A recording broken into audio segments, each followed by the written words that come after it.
There's this one kind of fear that is just universal. It's not about some monster under the bed or a ghost in the attic. Nope.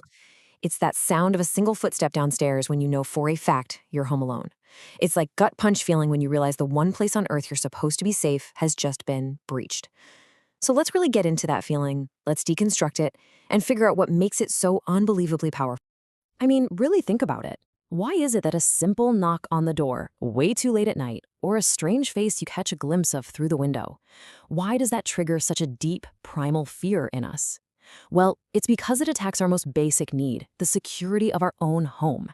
It takes our sanctuary and, in an instant, it turns it into a trap. So, here's what we're going to do. We're going to dive into 3, frankly, harrowing true stories. And we're not just doing it for the scares. Think of these as case studies. We're going to break them down, piece by piece, to really understand the mechanics of this specific kind of terror and why these stories stick with us long, long after we've heard them. All right, our first case. Picture this. A 12-year-old boy, home alone for the very first time. He's in what he calls a peaceful and ordinarily safe little town. I mean, it is the perfect setup for a totally normal, completely boring evening, right? Next up, we have a teenager. He's just moved with his parents into their absolute dream home. It's huge, it's beautiful, but here's the catch. It is deep in the backwoods of North Idaho. We're talking completely isolated, surrounded by what he describes as an endless, dense forest. And for our last case, we've got a group of 6 college friends on spring break. They do what college kids do. They rent a cheap cabin in South Carolina to just get away from it all. The place is, in their words, way out there, miles and miles from the nearest anything. So, did you catch the common thread? All 3 of these stories kick off with a really critical element, a place that is supposed to be a sanctuary. This is the bedrock, the absolute foundation that the entire structure of fear gets built on.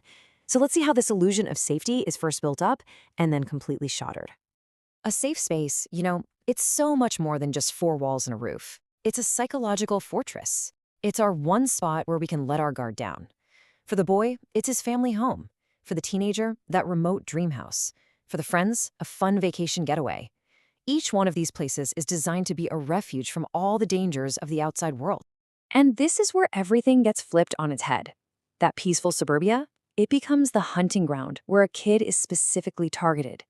That dream home in the forest, it's now a fishbowl with someone watching from the trees.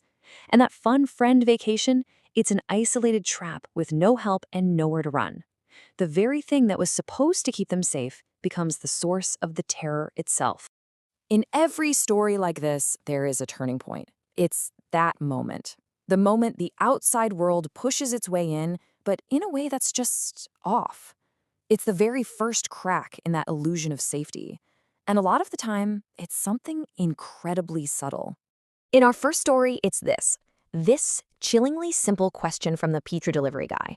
Now, on the surface, it's not an outright threat, right? But in this context, it is absolutely loaded with menace. It's a question about vulnerability. He's not just making small talk, he is gathering intelligence. And in that one moment, the 12-year-old boy realizes his solitude, his weakness is known. In the second story, the first warning sign is all visual. The narrator sees a man outside his window, and the look on his face just breaks all the rules of normal human interaction. The source describes him as having wide, staring eyes that looked absolutely deranged. This tells the narrator immediately, this isn't just a lost hiker. The normal rules of society do not apply to this person. And boom, there's the escalation. That unsettling, creepy expression is immediately followed by a very clear, very explicit symbol of violence, the knife. Suddenly, the threat isn't implied anymore. It is real, it's immediate, and it's just a single pane of glass away. See, once that first sign appears, the terror doesn't just sit there. The intruders in these stories, they use persistence, they use psychological pressure, and a slow, methodical escalation to just break down their victim's sense of security, piece by terrifying piece. Just look at this timeline from the pizza delivery story. It shows you how terrifyingly fast a situation can spiral.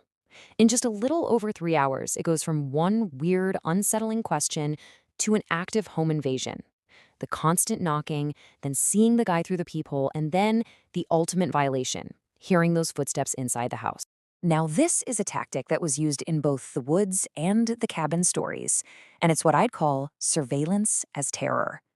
In the cabin, after hearing strange noises all night, the friends wake up to find a single set of footprints in the dirt, circling the entire house, with little pauses right under every single window. Now, the point here isn't just about finding a way in. It is a deliberate act of psychological warfare. It sends a crystal clear message. I am watching you from every angle. You have no blind spots, and you are completely surrounded. And this is the moment everything has been building towards. The physical barrier is finally breached. That clean line between outside and inside, between safe and unsafe, is just completely erased. This sequence from the first story is just pure distilled dread. The intruder doesn't just kick the door in. He slips in quietly through a window. He wanders the ground floor.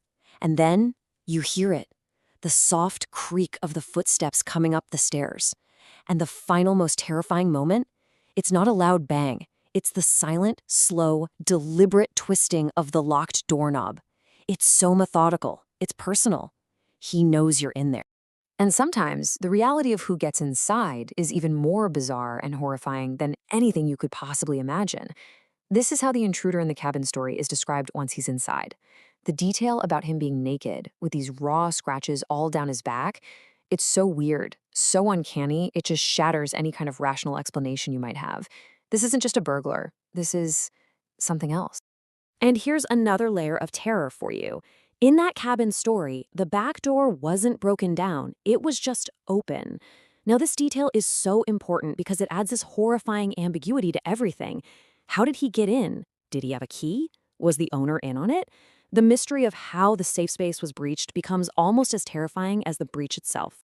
You know, maybe the most frightening part of these modern, true-life horror stories is what happens after the immediate danger is over. Or maybe more accurately, what doesn't happen.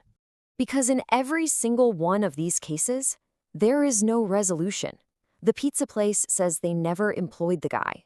The police search the woods and find nothing. The owner of the cabin just disappears. We never find out who these people were or why on earth they did what they did.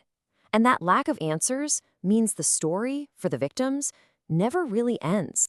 This quote from the narrator of the cabin story just captures the aftermath perfectly. The physical intruder might be gone, but he leaves a psychological one behind. The memory, that image of his face staring through the glass, becomes the new stalker. And that's a kind of fear you can't lock out. It's a trauma that follows you long after you've run away from the place where it happened. And so these stories leave all of us with one final, deeply unsettling question. After your sanctuary has been proven to be vulnerable, after you know the locks can fail, after you realize that line between inside and outside is just an illusion, how can you ever again be truly certain that you're alone?